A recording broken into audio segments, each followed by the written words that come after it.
Voyons ensuite comment utiliser les filtres pour trouver rapidement les tâches que vous recherchez. Donc cette barre ici, ce sont les filtres.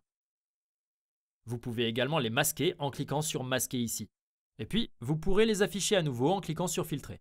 Et nous allons simplement aller de gauche à droite et examiner certains des filtres utiles. Donc tout à gauche, nous avons le filtre groupe qui déterminera comment vos tâches sont regroupées.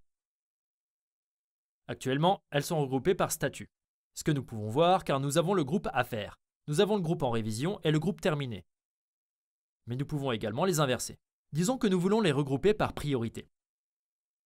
Nous pouvons simplement cliquer sur priorité ici, et puis nous avons les tâches les plus urgentes ici en haut. Ensuite, la priorité élevée en dessous, puis normale, et tout en bas se trouvent les groupes moins importants. Et nous pouvons également utiliser le groupe assigné afin de voir qui est responsable de quelle tâche ou utiliser l'un des autres groupes. Je vais juste le remettre sur statut pour le moment. Et encore une fois, si vous souhaitez inverser l'ordre des groupes, il vous suffit de revenir ici, puis de cliquer à nouveau sur ce groupe. Et puis cela changera simplement l'ordre des groupes. Nous avons donc à nouveau le statut terminé tout en bas. Ensuite, ici, sur le deuxième filtre, nous pouvons étendre tout de ces sous-tâches en même temps lorsque nous cliquons ici. Alors pour toutes les tâches qui ont réellement des sous-tâches, elles seront désormais également visibles. Et lorsque nous voulons les fermer à nouveau en un seul clic, on peut simplement revenir ici et cliquer sur tout réduire. Et nous ne pouvons alors voir que les tâches principales. Ensuite, nous allons passer au troisième, ici. Il s'agit fondamentalement du même bouton que celui que nous avons déjà examiné, c'est-à-dire celui-ci ici. Ici, nous pouvons essentiellement contrôler tous les champs personnalisés et toutes les colonnes de cette liste. Alors ici, le mode Mi est également très utile. Donc en activant ce mode, vous verrez juste toutes les tâches qui vous sont assignées. Donc si vous voulez simplement voir toutes les tâches pour lesquelles vous devez réellement faire quelque chose, vous pouvez simplement activer le mode Moi. Ensuite, si vous voulez juste voir toutes les tâches d'un membre spécifique de l'équipe, vous pouvez simplement cliquer sur ce bouton ici, puis choisir le membre de votre équipe, et vous verrez toutes ces tâches. Et puis nous avons déjà regardé celle-ci ici.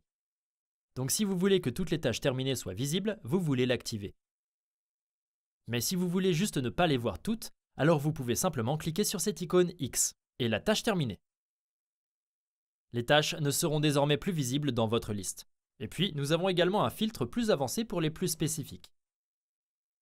Ainsi, lorsqu'on clique sur celui-ci ici, nous pouvons alors être très précis. Par exemple, disons que nous voulons filtrer toutes les tâches qui doivent être effectuées dans les 7 prochains jours. Nous pouvons choisir la date d'échéance ici et la dire. Puis disons les 7 prochains jours. Et puis nous recevons toutes les tâches qui sont dues dans les 7 prochains jours. Et nous pourrions même ajouter plus de filtres par-dessus celui-ci et ajouter un nouveau filtre ici. Peut-être que nous voulons aussi simplement voir ceux qui ont la plus haute priorité. Supposons donc que la priorité soit urgente et qu'il ne nous reste plus qu'une seule tâche.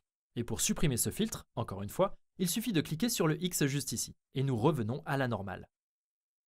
Un autre moyen très simple de trouver une tâche spécifique consiste à utiliser la fonction de recherche. Il peut donc simplement cliquer sur « Rechercher » ou cliquer directement dans le champ de recherche ici, puis saisir simplement un mot-clé spécifique indiquant que vous êtes membre de cette tâche. Puis il devrait apparaître ici.